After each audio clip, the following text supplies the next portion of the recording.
Hello tout le monde, je suis super contente de vous retrouver dans une nouvelle vidéo. Aujourd'hui, je suis pas toute seule, je suis avec Thomas, que vous connaissez peut-être, je vous en ai déjà parlé un peu en story.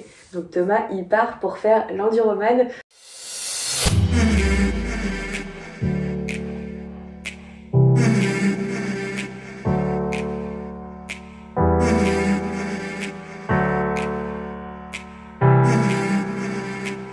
Bon, Thomas, présente-toi un petit peu du coup. Salut à tous, merci Marine déjà pour me recevoir avec ici. plaisir. En gros, moi je suis triathlète amateur, j'ai 34 ans et j'ai commencé le triathlon en 2018. Je vivais à Londres à cette époque-là. Ah c'est vrai, je savais pas ça par contre. Ok. Ouais, je me suis entraîné en 2018 pour le Norseman Ok. à Hyde Park. D'accord. Et en fait, au Serpentine, c'est le club de natation le plus vieux du monde. Et tous avaient une expérience de folie qui était commune, celle d'avoir traversé la Manche. Ouais, donc en fait, tu avais déjà rencontré des gens qui avaient traversé la Manche et tu t'es dit, il faut que je fasse ça. Tous, sans exception, c'était la Manche. D'accord. Donc je me disais, ok, ça paraît impossible, mais ils ont quand même des étoiles dans les yeux, ces gens. Ouais. Et de fil en aiguille, le Norseman s'étant bien passé, j'ai entendu parler de l'enduroman de par ton expérience et celle de Perrine. Je me suis dit, pourquoi pas, bah, ça peut être bien. Écrit à l'organisation et de fil en aiguille, j'ai été inscrit à l'enduroman, donc partir de Londres pour rallier Paris le plus rapidement possible. Voilà, donc pour ceux qui connaissent pas, il y en a peut-être qui regardent la vidéo qui savent pas. Donc l'enduroman, c'est, je pense à mon sens, le triathlon le plus dur du monde, pour moi. Voilà, donc c'est relié Londres à Paris, comme tu as dit. Donc on part de Maple Arch, de Londres, à l'Arc de Triomphe Paris. Donc c'est à peu près 140 km de course à pied, ouais. C'est ça.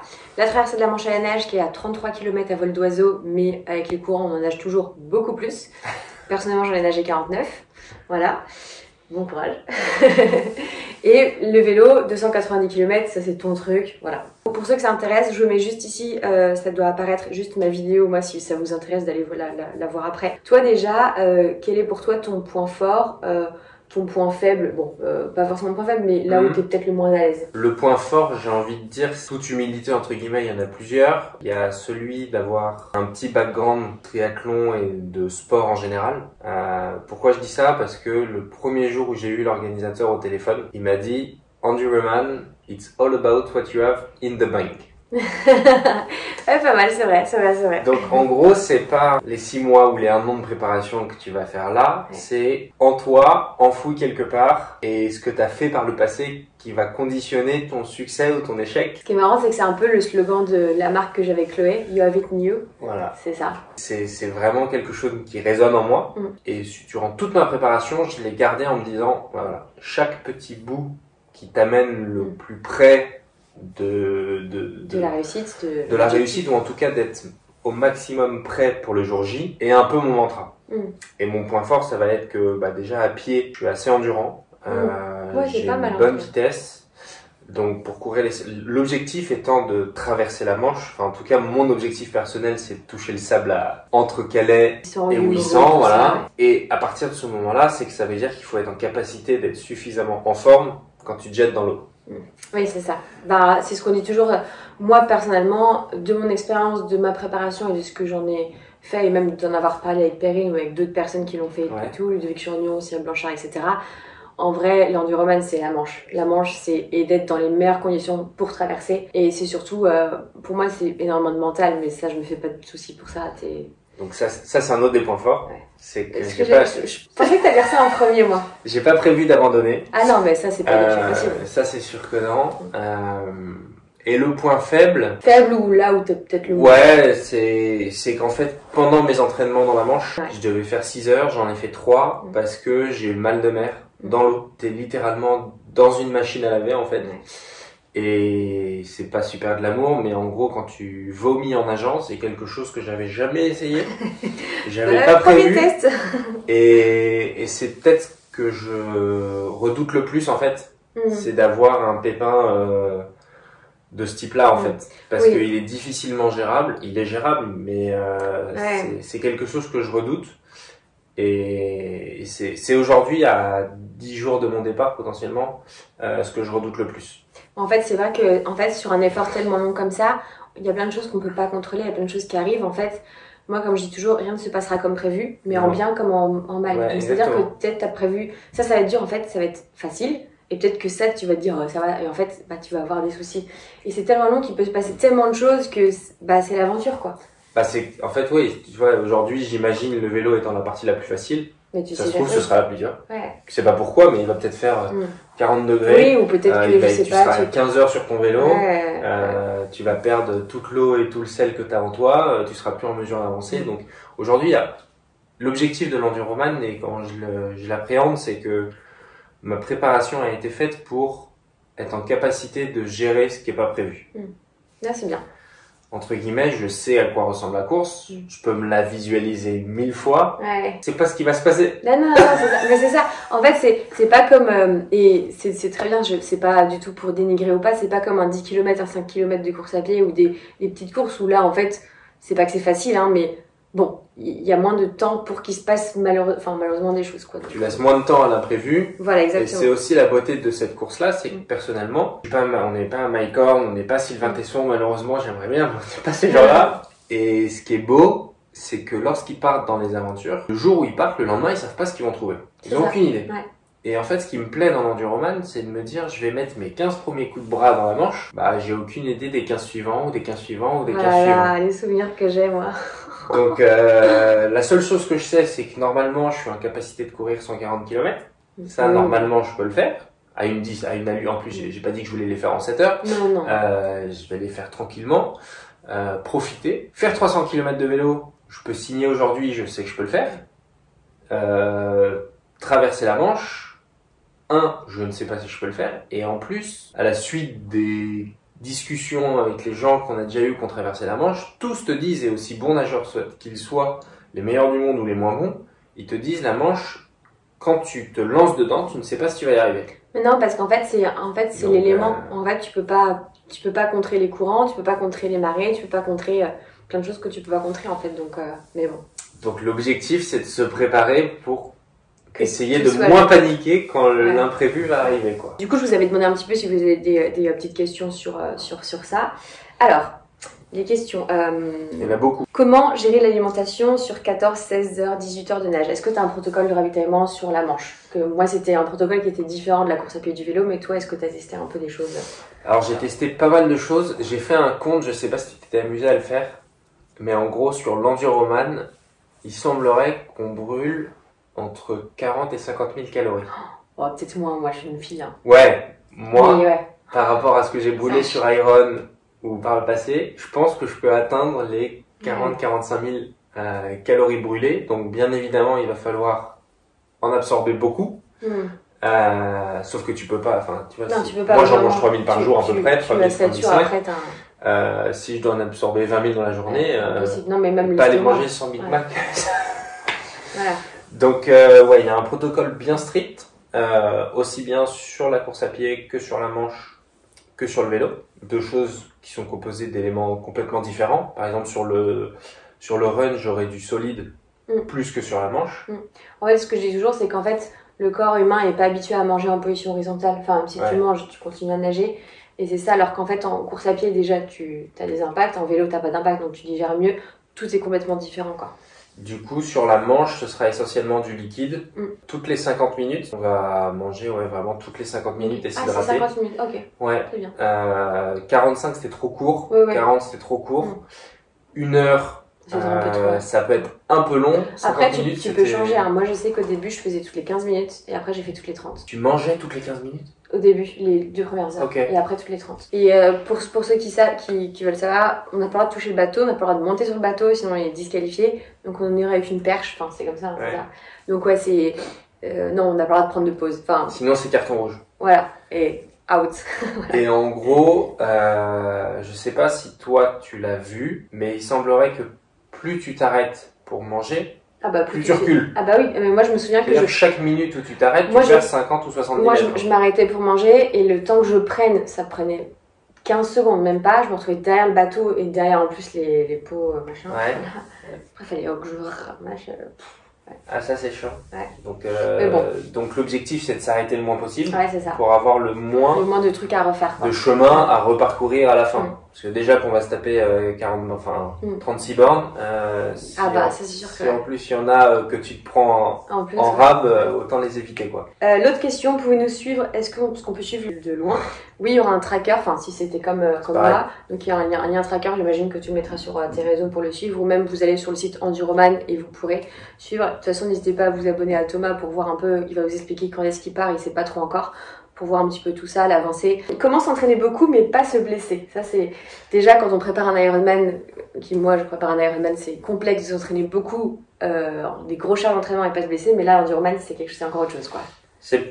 J'ai pas vu la suite des questions, mais en tout cas c'est une question qui est très importante et qui est la clé, parce que tu t'as beau t'entraîner beaucoup, si pendant 3 mois tu peux pas t'entraîner, le jour de ton Ironman ça va être très compliqué.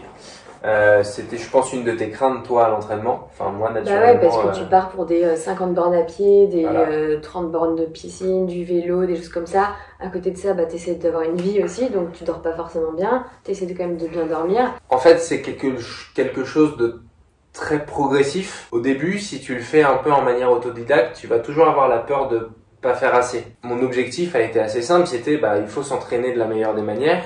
Comment faire? T'es pas en capacité de parce que tu connais pas.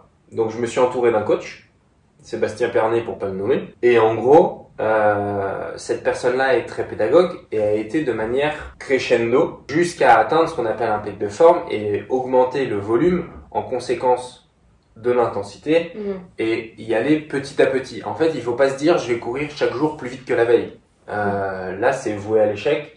Tu vas te faire mal et malheureusement, t'arriveras pas à ton objectif. Surtout que l'enduroman, c'est pas tellement sur la vitesse. Enfin, tu vois ce que je veux dire, c'est que c'est plutôt sur la gestion d'effort. Enfin, moi personnellement, je pense que c'est plus sur la gestion d'effort, la connaissance de soi, connaissance des éléments aussi, pour parler de la manche. Et c'est se connaître. Après, oui, il y a une différence entre faire l'enduroman en 100 heures comme certaines femmes ont fait, et ce qui est très bien, attention. C'est fait, voilà, ils peuvent dire qu'elles l'ont fait. Voilà, et 50 heures, c'est encore autre chose, quoi. Voilà. Ça, c'est sûr. Mais pour revenir à l'entraînement, il faut y aller progressivement et je pensais pas être en mesure de faire on a tous une vie professionnelle, personnelle, sociale, etc. Je pensais pas être en capacité d'absorber 65-70 heures d'entraînement sur le dernier mois juste en me disant tu vas t'entraîner. Et finalement aujourd'hui je touche du bois, mais il n'y a pas eu de pépin physique. Une question qui est pas mal revenue et qui moi on me l'a posé pas mal aussi. T'as pas peur des bêtes dans la Manche? Essayer de pas voir le fond. Moi c'est vrai que c'est trop bizarre parce que c'est une question qu'on m'a posée. Je me l'étais jamais posée moi et maintenant je pense que je retournerai dans la Manche au milieu. Je serais pas à l'aise, mais je sais pas pourquoi. Écoute, moi en soi, je suis allé 2 fois dans la Manche, 2 fois j'ai vu des phoques. Oui, mais je veux dire, des phoques et des ça va, mais moi je sais pas les gens qui me disent t'as pas peur qu'il y ait un requin, des trucs et tout. En fait, t'es à côté de ça que... Ouais, en fait, tu le poses même plus, tu vois, c'est là de voir 2-3 méduses. Oui. Bon, j'espère 2-3, pas 200-300. Normalement, t'en auras pas beaucoup, enfin t'en auras quand même, mais t'en auras moins que si l'eau était plus chaude. Voilà. Quel volume d'entraînement hebdomadaire représente un tel défi? Je pense que tu vas me dire ça dépend des semaines. Alors ça dépend des semaines, mais je l'ai regardé et en fait, depuis janvier, c'est entre 9 et 15 heures pour les plus longues, 15-16 heures. Je crois qu'il y en a eu une à 17 pour les plus longues. Et ça a été par palier, ça veut dire que de janvier à mars, elles étaient toutes entre 8 et 12 heures. Donc certains peuvent dire c'est pas assez, d'autres diront c'est énorme. Après, il n'y a pas de règle. Moi, je me souviens que quand je préparais l'enduroman, Perrine Fage aussi préparait l'enduroman. Et en fait, elle vit à Doha. Voilà. Et on n'avait pas du tout la même façon de s'entraîner, que ce soit en course à pied, en nage ou autre. Mais pas du tout. Et mine de rien, on l'a fait toutes les deux. Donc voilà, ça dépend aussi des gens, ça dépend de leur travail, ça dépend de l'emploi du temps, ça dépend des aptitudes, ça dépend de plein de choses. Je pense qu'il y a sur un tel défi, il n'y a pas de plan précis. Bon, après, bien sûr, il y a des choses logiques, tu vois. Mais, moi, ce que j'ai fait, c'est j'ai lésiné aucun sport. J'ai mis aucun sport de côté. J'ai eu quelques recommandations d'accès sur la natation. Je l'ai fait, mais j'ai pas mis de côté la course à pied ou le vélo parce que voilà, j'ai un objectif. Donc l'idée est de réaliser essayer la meilleure course possible en fait en fonction de mes capacités. Et pour ça, il fallait continuer les 3 sports et c'est ce qu'on a fait jusqu'à présent, quoi. Une question que moi je te pose, quelle est la part, parce qu'en fait ça c'est quelque chose qui est très important, moi je m'en suis rendu compte, tes proches, ta famille, est-ce qu'ils ont compris, est-ce qu'ils t'ont pris pour un fou, est-ce qu'ils t'ont encouragé, est-ce qu'ils t'ont un peu, attention, ta copine, est-ce qu'elle... Salut. Est-ce que ils ont eu peur? Est-ce que quelle a été vraiment la réaction? Et est-ce que c'est aussi des personnes qui vont être là aussi pour t'encourager? En gros, aujourd'hui, ça a été un des déclencheurs de pourquoi j'ai fait l'enduroman. Ouais. C'est qu'au Norseman, t'as un support aussi. Ah oui, c'est vrai. Oui, et en fait, qui suivent la course. Partage de l'expérience, il compte double. Mmh. Parce que moi, je viens personnellement des sports collectifs, du rugby et du hockey sur glace. Et en fait, le partage de ces expériences-là, c'est que tu crées en fait entre guillemets, peut-être un rêve un peu individuel et t'en crées un souvenir collectif. Et c'est d'autant plus beau parce qu'en fait, c'est ce que tu partages. Bien sûr. Et après, tu te rends compte que le succès ou l'échec de ce genre de course ou d'aventure, il est conditionné par la responsabilité de tes proches aussi. Ah bah, moi, je dirais que c'est énorme. T'as beau t'entraîner pendant 1 an, t'as beau être prêt physiquement, si le jour J, ton support n'est pas suffisamment positif, n'a pas suffisamment envie ou n'est pas au courant du plan de course, ça peut créer en fait des tensions, ça peut créer des difficultés supplémentaires qui peut-être au début de la course ne vont pas se voir et au bout de 40 heures ou 45 heures d'effort, bah ça peut être qui va faire que tu y arrives ou tu n'y arrives pas. Là où t'as pas trop le moral, t'as pas le mental et tout, si derrière t'as pas ton soutien, des personnes que t'aimes, des gens que t'aimes qui te soutiennent, ça peut être très très dur. Et c'est vrai que moi, je remercierai jamais assez mes parents, et je remercierai jamais assez Chloé, je remercierai jamais assez les gens qui étaient là pour moi. Ouais. Parce que c'est énorme en fait la part qu'ils apportent. C'est énorme. Non, c'est monstrueux. Ouais. C'est sûr que ma maman, elle a peur. Ah bah. Mais en même temps, elle est fière. Ouais. Ma femme est là pour m'accompagner. Et en fait, ce qu'il faut pas oublier, c'est que c'est pas un support d'une journée. C'est que ça fait déjà 1 an que la personne elle est supportrice, et ça, elle l'accepte. Voilà, on connaît tous les vies de triathlètes et on connaît tous des exemples où ça s'est pas toujours bien passé. L'idée c'est de rester dans son objectif en ayant tout le monde au courant entre guillemets des règles du jeu.